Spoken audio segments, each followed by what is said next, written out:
So imagine for just a second, a highly relatable scenario playing out right at your school. Okay, I'm picturing it. You walk through the front doors one Monday morning, and the atmosphere in the hallway is just instantly, unmistakably wrong. Like something is just totally off. Exactly.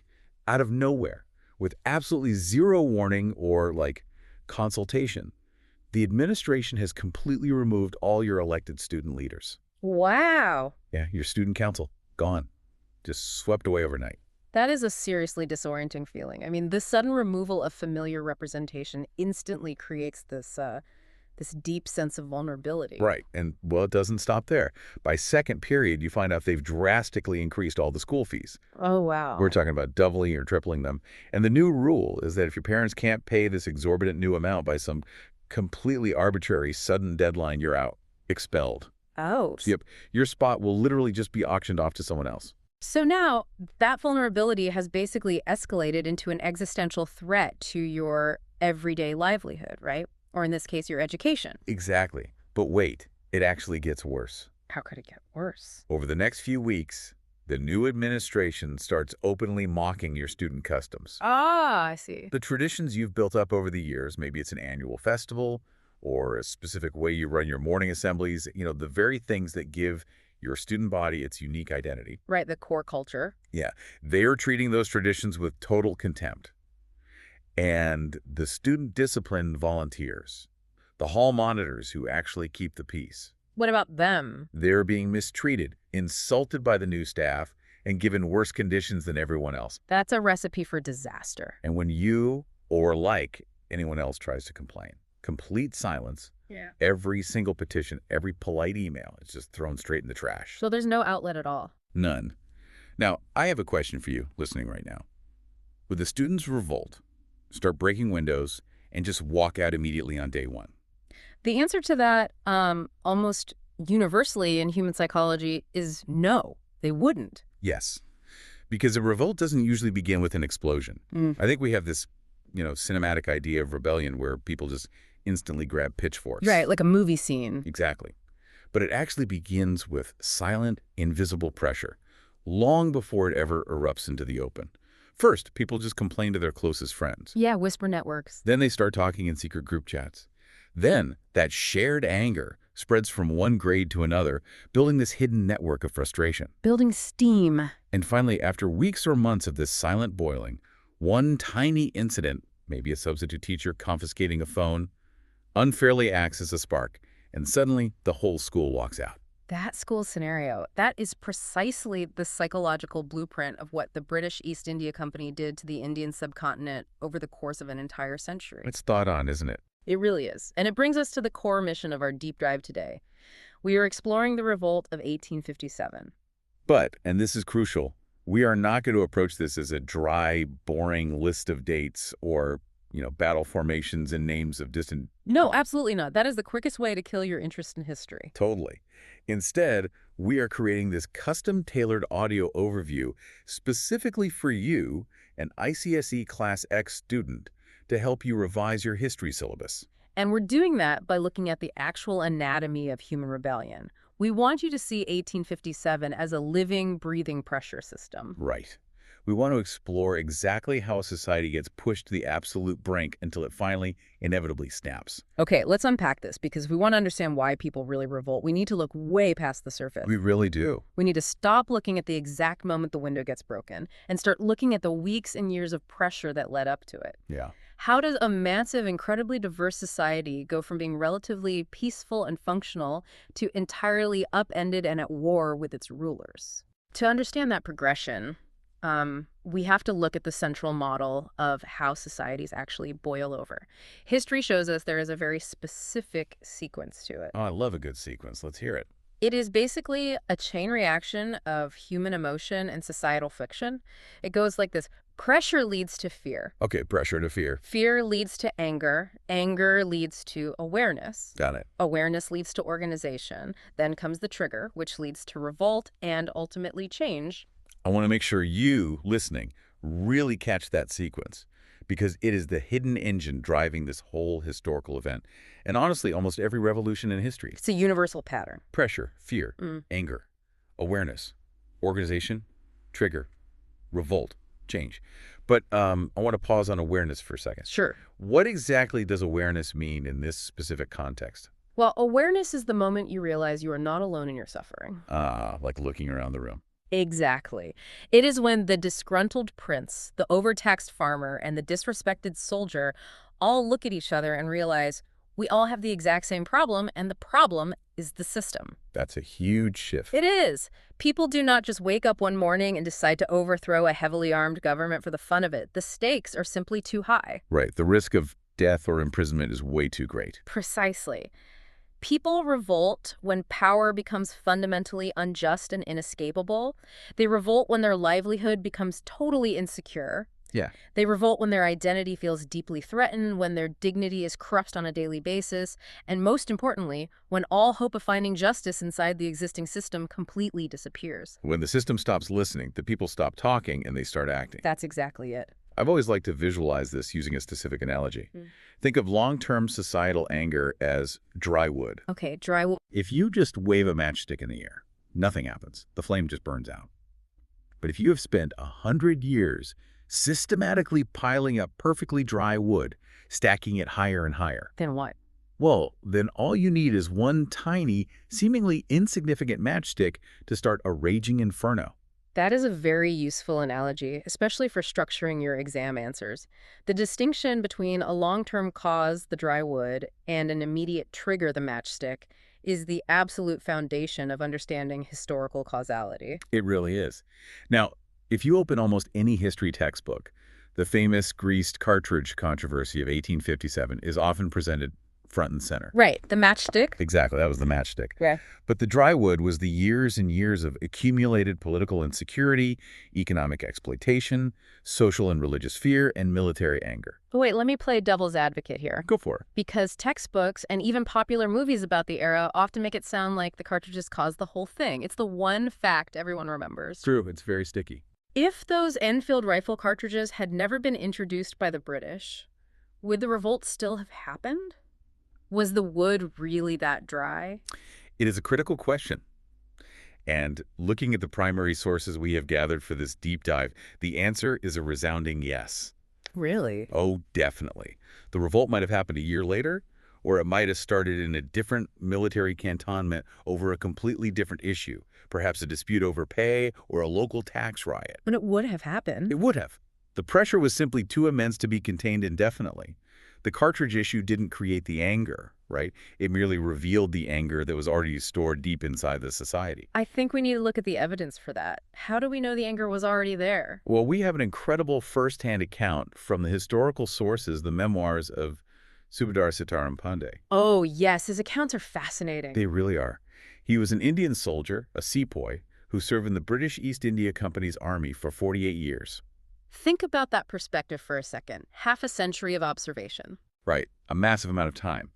He noted in his writings that long before the Enfield cartridges were even an issue, the sepoys' minds had already been deeply, and I quote, inflamed by earlier political events. Specifically, he mentions the British seizure of the Kingdom of Awadh, also known as Oud, right? Yes, exactly. So an insider is telling us the temperature was already at the boiling point. Precisely.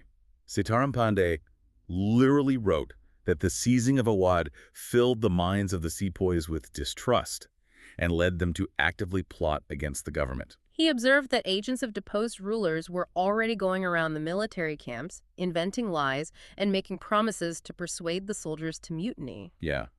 So the matchstick was the cartridge, but the wood was already soaked in the gasoline of 100 other profound grievances. That distinction changes everything about how we study this. It means we have to stop staring at the matchstick and start examining the pile of wood. We really do. We have to look at the mechanics of how the British managed to alienate almost every single layer of Indian society. Right. And to help you structure this for your exam and to really lock this knowledge into your memory, I like to use a mental framework. Okay, lay it on us. I call it the POWER framework. Power. P-O-W-E-R. We are going to use these letters as analytical buckets to sort out the chaos of a century of history. I love a good mnemonic. So let's start unpacking that dry wood by diving into the first bucket P for political pressure. Which, at its core, means the loss of power. Exactly. When we look at the decades leading up to 1857, the British East India Company had fundamentally changed this nature. They weren't just a trading corporation buying spices and textiles anymore. Not at all. They were acting as a sovereign state, aggressively expanding, fighting wars, and just swallowing up independent territories. They had become the paramount power in the subcontinent, and they began exercising that power with a breathtaking level of arrogance. Yeah, arrogance is the right word. This created massive existential insecurity among the local rulers. The most glaring mechanism of this political pressure was a policy called the Doctrine of Lapse. Implemented aggressively by the Governor General, Lord Dalhousie. Yes. You know, I am always fascinated by the doctrine of lapse because it sounds like a boring legal term. Yeah. But it was actually a weapon of mass political destruction. It really was. How did it actually work in practice, like mechanically? The mechanics of it were quite sinister in their bureaucratic simplicity. The Doctrine of Lapse basically stated that if an Indian ruler of a dependent state died without a natural biological male heir, their kingdom would lapse, meaning it would be automatically taken over and annexed by the British East India Company. Wow. And the critical part here is that the British flatly refused to recognize adopted sons as legitimate heirs to the throne. And we have to pause right here to understand the cultural context, because to an Indian ruler, adoption wasn't just like a legal loophole to keep property. No, not at all. In Hindu tradition, having a son to perform your last rites is a deeply sacred duty. If a king didn't have a biological son, adopting one to carry on the lineage and perform those spiritual duties was an ancient, unquestioned tradition. Absolutely. So Lord Dalhousie isn't just taking their land, he is effectively invalidating their religion, their culture, and their family lineage with the stroke of a pen in a boardroom. It was a profound violation of customary law. And the sources give us very powerful, specific examples of how this played out. Like Rani Lakshmibai. Yes. The most famous, of course, is Rani Lakshmibai of Jhansi. When her husband, the Maharaja of Jhansi, died, he left behind an adopted son. Right. Rani Lakshmibai pleaded with the company to recognize this boy as the rightful heir. But the British, sitting on their overwhelming military superiority, coldly turned her down and just annexed Jhansi. Wait, I'm trying to put myself in Rani Lakshmibai's shoes for a second. Right. The British just send a letter saying, yeah, your adoption doesn't count, and she is expected to just pack her bags and hand over an entire kingdom. Pretty much, yeah. How did the British actually enforce this without triggering an immediate war on the spot? Well, they enforced it through the implicit threat of the British Army, which was stationed all over the country, and through cutting off the financial resources of the state. Follow the money. Exactly. They would take control of the treasury, the administrative offices, and the local military forces. If the ruler resisted, they would be declared a rebel and crushed militarily. So, for a time, these rulers really had no choice but to just swallow the humiliation. Yes. And it wasn't just Chauncey. There's the case of Nana Saheb. He was the adopted son of the former Peshwa Bajirao II. Right. And Nana Sahib's case is slightly different, but equally inflammatory, isn't it? It is. He wasn't even asking to be recognized as the ruler of a sovereign kingdom. Yeah. His father had already lost his power to the British. So what was he asking for? Nana Saheb simply pleaded to be given the annual pension that the British had previously promised to his father. He argued that as the adopted son, he inherited his father's rights. And the British. They completely refused. They cut off his pension entirely. So you have this deeply respected, high-status figure suddenly stripped of his wealth and status by a foreign corporation. Yes. But the political arrogance reaches its absolute peak with the annexation of Awadh in 1856. The annexation of Awadh is the earthquake that really cracked the foundation of British rule. This is crucial for our listener to grasp. The British didn't even use the doctrine of lapse here. Wait, they didn't? No, the Nawab of Awadh, Wajid Ali Shah, had plenty of heirs. So the British just changed the rules. Of course they did. They claimed the Nawab was misgoverning the territory. On the vague grounds of alleged maladministration, they simply marched in, deposed him, and took the land. They just fired a king because they decided he wasn't doing a good job. Exactly. And the ripple effects were catastrophic. Awadh wasn't just some remote province, it was a cultural heartland. Right. And more importantly, when the British deposed the Nawab, they didn't just remove one man. They disbanded his entire royal army. They dissolved his court. Suddenly, thousands of soldiers, administrators, musicians, artisans, and weavers who depended entirely on royal patronage were completely, devastatingly unemployed overnight. The deeper meaning here, and this is absolute gold for an exam answer, is that this relentless expansionism created deep existential panic among the traditional elites. They looked at Chauncey, they looked at Nana Saheb, they looked at Awad, and they realized a terrifying truth. Which is? No one was safe. If a loyal ally like the Nawab of Awad could be deposed on a whim, literally any kingdom could be taken. The British were no longer making treaties, they were erasing the map. That loss of political power, this sheer unending insecurity, is the first massive chunk of our dry wood. Yes, the P in power. And that political power grab instantly triggered an economic catastrophe, which brings us to the second bucket in our framework: O for opportunity or economic pressure. Right. If political pressure is the loss of power for the kings and elites, economic pressure is the loss of livelihood for the everyday people. The political decisions made in London and Calcutta translated directly into starvation in the villages. The economic realities described in the sources from this period are incredibly brutal. We have to remember that the East India Company, at its heart, was a for-profit corporation. Yeah, that's easy to forget. And by the mid-19th century, they had essentially turned the entire Indian subcontinent into a massive, heavily armed tax collection agency. Their primary interest was extracting maximum revenue, right, to fund their wars of expansion, pay dividends to their shareholders back in England, and buy Indian goods for export. Exactly. And to do this, they imposed crushing taxation, ruthlessly exploited the peasantry, and oversaw the systematic decline of traditional Indian industries. I mean, India weavers and artisans were absolutely ruined because cheap, machine-made, British-manufactured goods were just flooding the Indian market, duty-free. While at the same time, Indian exports to Britain faced massive tariffs. Right, it was totally rigged. But the agrarian policies, the actual way they extracted tax from the land, were perhaps the most devastating part of this. Yes. And to understand the mechanics of this, we have to look at the Sunset Law. I want you, the listener, to really visualize this because it is terrifying if you live through it. The Sunset Law was a mechanism attached to the permanent settlement in Bengal and surrounding areas. The British recognized the local landlords, the zamindars, as the owners of the land. Okay, sounds good so far. But in return, they imposed a massive fixed amount of land revenue that the zamindar owed the company every single year. And when we say fixed, we mean completely inflexible. Completely. It didn't matter if there was a catastrophic drought, a massive flood, a plague of locusts, or just a failed harvest. The British demanded their exact sum. Yes. And according to the Sunset Law, if your payment did not reach the British Treasury by sunset of a very specific, predetermined date, your entire ancestral property was liable to be instantly auctioned off to the highest bidder. Imagine the psychological terror of that. You are a zamindar. Your family has held this estate for 300 years. You have a bad monsoon. You scramble to find the cash, you ride to the treasury in the nearest town, and you just watch the sun getting lower in the sky. It's literally a ticking clock. If you arrive an hour after sunset, you are no longer a landlord. You are ruined.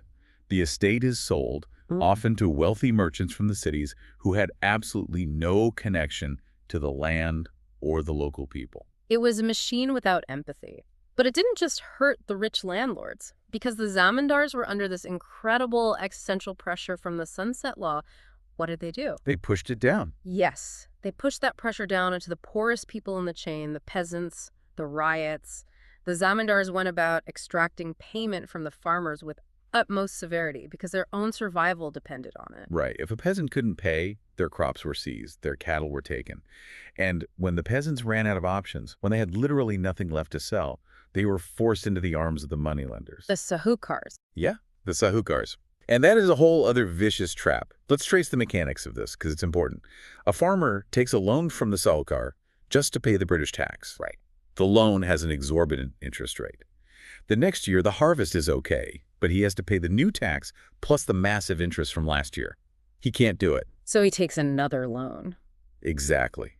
Gradually, the debt balloons until the moneylender legally forecloses on the peasant's land. The peasant loses the tiny plot of land his family has tilled for generations, and he becomes a landless laborer on his own soil. The resentment this created was explosive. The peasants didn't just hate the British, they hated the entire apparatus of exploitation. I mean, naturally. The sources mention the Deccan riots, which happened a bit later, where the peasants were so blindingly angry that they specifically targeted the moneylenders. Really? What did they do? They didn't just attack them physically. They broke into their homes, dragged out the account books, the bajicadas, and the debt bonds, and burned them in massive bonfires. They were trying to destroy the paper mechanisms of their economic slavery. The deeper meaning of this economic pressure is just so important to grasp for your exams. Economic exploitation turns daily suffering into fierce political anger. Yes, it does. You are taking a man's ability to feed his children. You are taking a proud farmer and turning him into a beggar. Profit without responsibility weakens the very fabric of the society that the ruling power depends on. When a government acts like a parasite, eventually the host fights back. Exactly. Which brings us to the third bucket, the WR in our framework: worldview or social and religious pressure. This translates to the loss of identity. Now, historically, people might tolerate poverty for a surprisingly long time. They might endure bad kings and high taxes. It's true, humans are resilient. But when you threaten their deep-seated identity, when you make them feel that their religion, their customs, and their very souls are under attack, you create a profound, volatile, and deeply personal resentment. This is where the primary sources we are looking at get incredibly vivid and fascinating. No, definitely. There is a specific account by a man named Vishnapat Gadse. He was a Brahmin, a priest, traveling from a small village in Maharashtra all the way to Mathura in the north to attend a yajna, a major religious ceremony. Okay. He later wrote a book about his journey called Mahapravas, which translates to My Journey. Got it. On the road to Mathura, he and his uncle run into some sepoys, some Indian soldiers, and the soldiers basically stop them on the road and say, "Turn back. Do not proceed. In 3 days, a massive upheaval is going to break out." Wow, a direct warning. And the reason these soldiers gave to Vishnapat is what makes it so illuminating. They didn't cite the Sunset Law. They didn't mention Nana Sahib's pension. What did they say? They warned him that the British had allegedly created 84 rules specifically designed to destroy the Hindu and Muslim religions. 84 rules. It's such a specific number. The soldiers genuinely believed the British were going to force everyone to eat together in military messes, erasing all caste lines. Yes. And that they were going to aggressively force Christianity onto the entire population. We have to ask ourselves, as students of history, was that sheer paranoia? Or were the British actually doing things on the ground to fuel this profound fear? Right, because as a modern listener, 84 rules to destroy religion sounds like a wild conspiracy theory.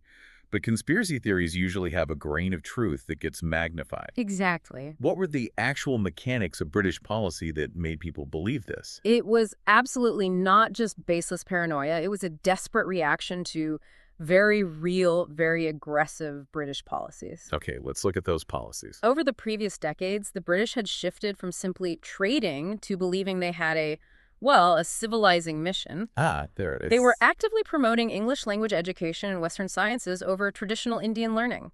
They were systematically defunding traditional madrasas and pathshalas. And the role of missionaries was massive, right? Yes, huge. After the Charter Act of 1813, and especially after 1830, the company allowed Christian missionaries to function freely within its domains. Meaning they could do what? They could preach openly, establish schools, and even own land. The missionaries were often highly critical of Hindu and Islamic practices in public spaces. But, preaching is one thing. The British actually changed the law to support this, didn't they? They did, and this is a crucial piece of the puzzle. In 1850, the British passed a massive legal change known as the Lex Luci Act, or the Religious Disabilities Act. Okay, what did it do? This law fundamentally altered customary inheritance rights.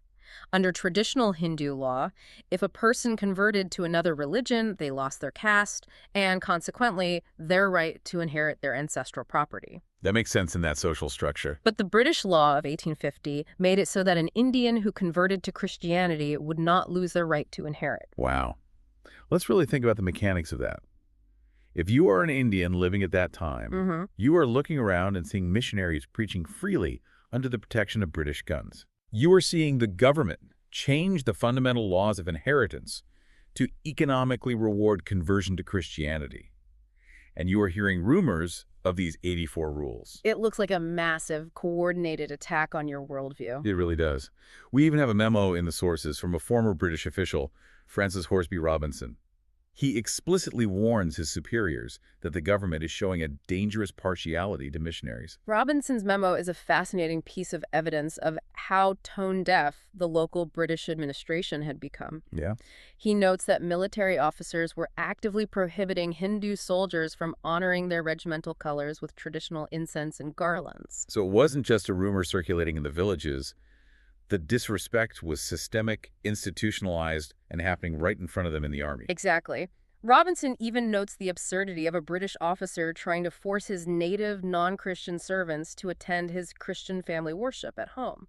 That's just wild. He mentions that the fountains in the public gardens in Agra were purposely stopped from playing on Sundays to force the observance of the Christian Sabbath on a population that wasn't Christian. It's 1,000 tiny cuts. The British were signaling, in 100 small, arrogant ways, that the local cultures were inferior, primitive, and targeted for erasure. And this brings us to a really important, deeper meaning about the nature of reform. What's that? Even if we assume some British administrators thought they were doing good, like banning sati or legalizing widow remarriage, when reform is applied by an alien power without any empathy, consultation, or respect for the people's worldview, it doesn't feel like progress. Right, it feels like terror. Power without sensitivity becomes oppression. You cannot forcibly modernize a society while simultaneously treating them with contempt. I want to touch on how these rumors spread, too, because it shows the awareness and organization part of our model. Yes, the networking aspect. How did a sepoy in Bengal know what a farmer in Awadh was terrified of without telegraphs or the internet? The sources mention the mysterious circulation of chapatis and lotus flowers. Ah, yes. The Chapati movement of early 1857 is one of the most intriguing logistical phenomena of the revolt. How did it work? Village watchmen would run to a neighboring village, hand over a few chapatis flatbreads to the headman, and tell him to make more and pass them on to the next village. And the lotus flowers. The lotus flowers were similarly passed among the military regiments from soldier to soldier. It's like an analog retweet, a physical mechanism for spreading a message. Precisely. Even today, historians debate the exact original meaning of the chapatis, but the function was undeniable. It created an atmosphere of massive anticipation. It was a physical network of awareness. It told everyone across thousands of miles, something big is coming. Be ready. It was the physical manifestation of the silent pressure we talked about in our school analogy. And that silent pressure, that terror, brings us to the final, most explosive piece of the dry wood. The E in our framework enforcement, or military pressure. This represents the loss of dignity. You see, historically, an empire can survive angry peasants. It can survive angry, deposed kings. It can even survive a population that fears for its religion. True. It can survive all of that, as long as the army, the enforcers of the state, remains loyal and willing to shoot the protesters. But in 1857, the enforcers of the British system became the most aggrieved, humiliated group of all. To understand this military pressure, we have to look closely at the demographics. What was the actual social makeup of the British East India Company's army? Well, we often think of soldiers as a separate, distinct class of people who live in barracks and are totally disconnected from civilian life. Right, like a separate caste. But the sepoys, particularly in the massive Bengal Native Army, were overwhelmingly recruited from the high-caste peasant and landowning classes of Awadh, Bihar, and the surrounding regions. So they weren't isolated mercenaries. They were, quite literally, peasants in uniform. Exactly. They were deeply embedded in the social fabric. So when Lord Dalhousie annexes Awadh, the sepoys feel the political sting because it's their king who was deposed. And when the Sunset Law and heavy taxation crush a village in Awadh, the panicked letters from the fathers and brothers go straight to the military barracks. The anger of the countryside was the anger of the military lines. There was no separation. And on top of carrying the burden of their family's suffering, the sepoys face their own distinct daily humiliations within the military system itself. Yes, the institutional disrespect. They suffered massive pay discrepancies. An Indian infantryman earned a fraction of what a British soldier of the exact same rank earned.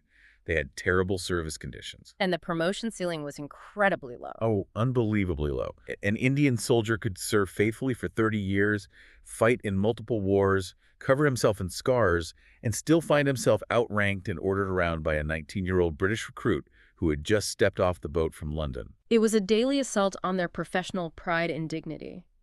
And then the British start messing with their religious boundaries again, specifically regarding overseas travel. Right. This is a crucial mechanism of military pressure. Let's look back to 1824. The company ordered regiments of sepoys to go to Burma to fight a war, but they were ordered to go by sea. And why was that a problem? Because for many high-caste Hindus in the Bengal army, crossing the ocean, the Kalapani or Blackwater, meant a severe loss of caste. It meant spiritual pollution. Yes, you could be ostracized from your community, unable to marry your children, unable to eat with your own family. So the sepoys in 1824 refused to board the ships, agreeing only to march to Burma by land. And how did the British react to that? The British punished them with absolute brutality. They opened fire on the mutinous regiment and disbanded it. They forced the issue through sheer violence. So they knew it was an intensely sensitive issue, and yet decades later, as if they had learned absolutely nothing about the psychology of their own army, the British passed the General Service Enlistment Act in 1856. The arrogance of that act is astounding. The law required all new recruits to the Bengal Army to explicitly agree to serve overseas if required by the government. Let's break down the mechanics of what that means for a young man in a wad. You come from a family whose land is being heavily taxed. Maybe you're in debt to the Sahukar. Right. You desperately need the stable income of a military job. But the British recruiter tells you, if you take this job, you must sign a paper promising to cross the ocean if we tell you to. You must sign away your religious strictures. The British were forcing a man to choose between economic survival for his family and his spiritual identity. It is the ultimate psychological bind. And that is the pile of perfectly dry wood. A century of political displacement, economic ruin, cultural humiliation, and military discrimination. It's all there. You have soldiers whose kings have been dethroned, whose families are being taxed into starvation, whose religious laws on inheritance have been changed, and whose daily dignity is trampled on by teenage officers. And into this massive, continent-sized pile of perfectly dry wood, the British carelessly toss the matchstick. The Enfield rifle cartridges. Yes. Let's really dive into the mechanics of this matchstick, because it's fascinating from a technological and physical standpoint. Yeah. Why did a cartridge cause a war?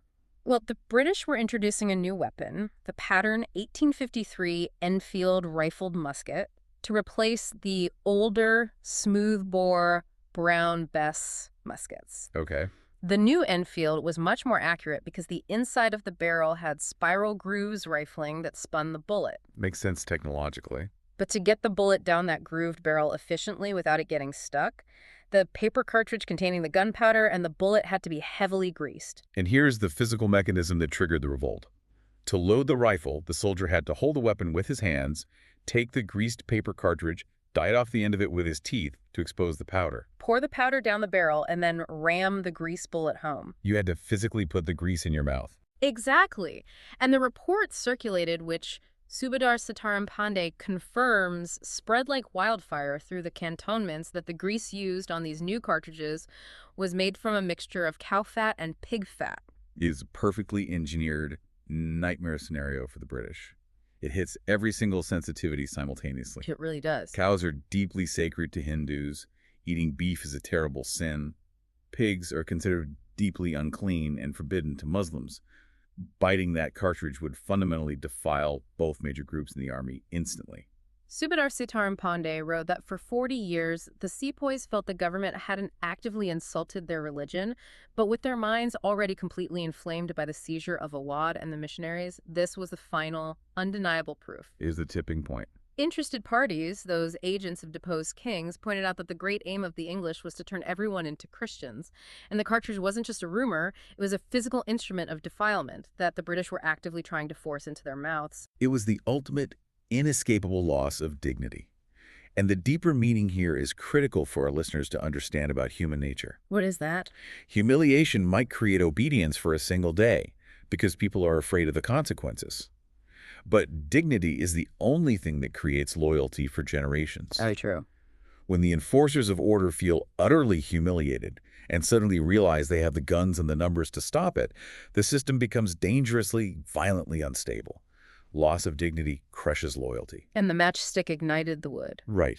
The revolt broke out in Meerut on May 10, 1857, when sepoys refused the cartridges, broke open the local jail to free their imprisoned comrades, and marched to Delhi to declare the aging Mughal emperor Bahadur Shah Zafar as their leader. The pressure cooker exploded. This is so incredibly important for your exams, so let's Yeah. quickly review those buckets. If you get a question on the causes, remember to organize them logically using POWER. Political pressure is the loss of power. Doctrine of lapse, Chauncey, Awad. Economic pressure is the loss of livelihood. Sunset Law, high taxes, ruined artisans. Socio-religious pressure is the loss of identity missionaries, the 1850 conversion law, the fear of the 84 rules. And military pressure is the loss of dignity, low pay, the General Service Enlistment Act. And finally, the immediate trigger of the greased cartridges. The reaction is the revolt itself. If we step back and connect this specific event in 1857 to the bigger picture, it is vital to recognize that this pattern of pressure and reaction isn't unique to India or the 19th century. Not at all. Revolts and resistance are built into the very fabric of human history. The ICSE syllabus specifically makes a point to connect this topic to what you learned in Class 9s, to show you that resistance to societal pressure takes many forms. And crucially, it is not always violent. Exactly. Yes, I was looking at the syllabus sources, and this deep dive wouldn't be complete without drawing those Class 9X connections. It really opens up your understanding of how different societies release the pressure valve. It does. Think about ancient India. You had incredibly rigid social hierarchies, the caste system, extreme ritualism, and immense spiritual pressure controlled by a few. Right. The resistance to that didn't look like an army with guns marching on a capital. It looked like the rise of Jainism and Buddhism. Exactly. Jainism and Buddhism emerged as profound moral and intellectual responses to social rigidity. They were revolts of ethics. They challenged the oppressive system not by fighting it physically, but by offering a completely different, more equitable and accessible way to live. They rejected the complex rituals that the common people couldn't afford or understand. It teaches us that when a society becomes too rigid, truth often appears first as a question, as a philosophical challenge to authority. And then look at Emperor Ashoka. After the massive, horrific bloodshed of the Kalinga War, where hundreds of thousands died, Ashoka didn't face a military revolt that overthrew him. No, he didn't. The pressure valve released internally. He faced an internal, moral revolt against his own actions. He realized that cruelty and absolute military dominance have devastating long-term spiritual and social costs. It's a powerful lesson from antiquity that the strongest empire isn't the one that punishes the most, but the one that governs with Dhamma, with righteousness and welfare. We see this pattern of nonviolent resistance through inclusion later in history with the Bhakti and Sufi movements. While 1857 was about a shared, violent anger against an external colonial pressure, the Bhakti and Sufi saints responded to internal social rigidity with devotion, love, and radical equality. They preached in local languages, bypassing the elite gatekeepers of religion. They softened the society from the inside out. They showed that when inquiry and devotion are free, civilization grows and adapts, rather than breaking. And if we look to Western history from Class 9, you studied the Renaissance. That was fundamentally a revolt of human curiosity against centuries of intellectual stagnation and dogma. And the Reformation was a revolt of individual conscience against the absolute, unchecked, and often corrupt authority of the Church. It shows that when authority stops being righteous and stops serving the spiritual needs of the people, obedience eventually becomes impossible. And perhaps the most relevant parallel to the economic pressures of 1857 is the Industrial Revolution. Oh, absolutely. Industrialization created massive, unprecedented wealth, but we know it was built on harsh working conditions, child labor, and extreme inequality. The mechanization of labor alienated the worker. Growth without justice created a massive social backlash, which gave rise to the labor movements and socialism. The enduring lesson there is that development without justice creates deep resentment. Profit without humanity creates structural instability. So 1857 was different in its method. It was a direct, violent political and military challenge to colonial rule, but the underlying psychological pattern is identical. You push people too far, you apply too much pressure without a release valve, and they will inevitably react. And we see this exact same pressure cooker dynamic playing out in the modern world history you study. Think about the mechanics of the French Revolution. That's a perfect parallel. You had a monarchy living in the Palace of Versailles, indulging in extreme, unimaginable excess, while the common people literally couldn't afford the price of bread in Paris. Right. You had a rigid class system where the nobility paid barely any taxes, and the crushing burden fell entirely on the poorest people. It's the sunset law dynamic all over again. A ruling class that indulges while the people suffer invites total moral and political collapse. Or consider the American Revolution. The pressure there wasn't just economic hardship, it was deeply political and psychological. The core grievance was no taxation without representation. Let's explore the mechanics of that. The British passed the Stamp Act, putting a tax on every piece of printed paper in the colonies. It wasn't just the money. No, it was the resentment against a distant ruling power sitting in London making laws without giving the colonists a voice in Parliament. It proves that people accept laws and even taxes much more willingly when they feel they have a say in making them. When they feel seen. And finally, the Russian Revolution, which perfectly combines almost all the pressures we've discussed: economic suffering, political autocracy, and military disaster. You had extreme poverty among the peasants, a disastrous and bloody involvement in World War I, and an autocratic czar who absolutely refused to listen to the cries of his people or implement meaningful reform. The suffering of the workers and peasants combined with the complete dissatisfaction of the military. That's the key right there. Just like in India in 1857, when the soldiers shivering in the trenches of WWI stop supporting the state and joins the suffering public, the system shatters. The ultimate takeaway from all these global events, from France to America to Russia to India, is crystal clear. When rulers ignore suffering, pressure inevitably, mathematically, becomes resistance. Which brings us to the crucial final stage of our model of rebellion change. Right. The pressure builds, the trigger is pulled, the revolt happens, the explosion occurs, and eventually the dust settles. What happens next? Well, looking specifically at 1857, militarily, the revolt failed. The British rushed in massive reinforcements from other parts of the empire. They used heavy artillery, massive siege trains to batter down the walls of Delhi. The conflict was incredibly brutal on both sides, and by 1859, the British had systematically crushed the uprisings in Delhi, Kanpur, Lucknow, and Jhansi.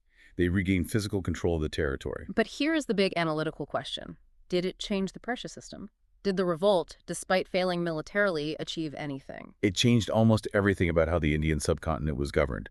The British won the war, yes, but they realized they had completely lost the argument for their style of rule. They looked at the near collapse of their empire and realized that their previous policies, the relentless annexations, the religious interference, the economic ruthlessness, were a recipe for endless rebellion. They simply could not rule the same way and expect to survive. The most massive structural change came in 1858 when the British Parliament in London passed the Government of India Act. They completely stripped the East India Company of all its power. No more corporate rule. The company was essentially fired. Power was transferred directly to the British Crown, to Queen Victoria, making India a direct colony ruled by a viceroy. And suddenly, the new British administration became very, very respectful of the dry wood they had ignored and mocked for a century. Queen Victoria issued a famous proclamation in 1858. It explicitly promised to respect the customary religious and social practices of the people in India. It declared that the government would not interfere with religious beliefs. They also suddenly backed off from their aggressive political expansion. They officially abandoned the doctrine of lapse, promising the remaining local princes and rulers that their territories were safe and that the right of adoption would be legally recognized. They realized that constantly threatening the local elites was terrible for the stability of their empire. They needed the princes as allies, not enemies. And naturally, they made massive sweeping changes to the military to ensure a mutiny of this scale could never happen again. They drastically reduced the proportion of Indian soldiers compared to European soldiers. They took control of the artillery entirely away from Indian units. And they shifted their recruitment strategy away from Awadh and Bihar, which had been the epicenters of the revolt, and started recruiting more heavily from groups they deemed martial races, and who had remained largely loyal or neutral during the conflict, such as the Gurkhas, the Sikhs, and the Pathans. So, a system that refuses to bend will eventually break. And when it is put back together, it has to be fundamentally reshaped. Which brings us to the values and the practical wisdom we want you to take away from this session. We have to be very clear here. Studying this history, dissecting the anatomy of a rebellion, does not glorify the violence of 1857 or any revolution. War is horrific, traumatic, and destructive. But a revolt is a massive, flashing red warning system on the dashboard of a society. It means the system fundamentally failed its most basic duty to listen to its people. Exactly. The core values we synthesize from studying 1857 are incredibly practical for leadership in any era. Justice isn't just some fluffy, abstract moral idealism. Justice is the basic pragmatic foundation of social stability. Greed, especially short-term extractive greed like the Sunset Law, is incredibly short-sighted because it eventually destroys the very society you're trying to profit from. Reform is always, always better, cheaper, and safer than revolt. Power must serve the people it governs, and treating people with basic human dignity is the only way to create lasting loyalty. Here's where it gets really interesting for your exams. If I were a teacher grading your ICSE exam paper, the number one mistake I'd see is a student just writing 3 pages about greased cartridges. The student who gets the perfect score is the one who steps back and says, no, the cartridges were just the trigger. Let me show you the political, economic, and social powder keg underneath. That's the story you need to tell on paper. So let's structure the ideal exam answer for the classic question. Explain the causes of the revolt of 1857. If you face this question, follow this 5-step structure to demonstrate a mature historical understanding. Step 1. Start your answer by explicitly stating the thesis that the revolt of 1857 was not a sudden, spontaneous event, but the violent release of accumulated resentment against British rule. Step 2. Organize your knowledge.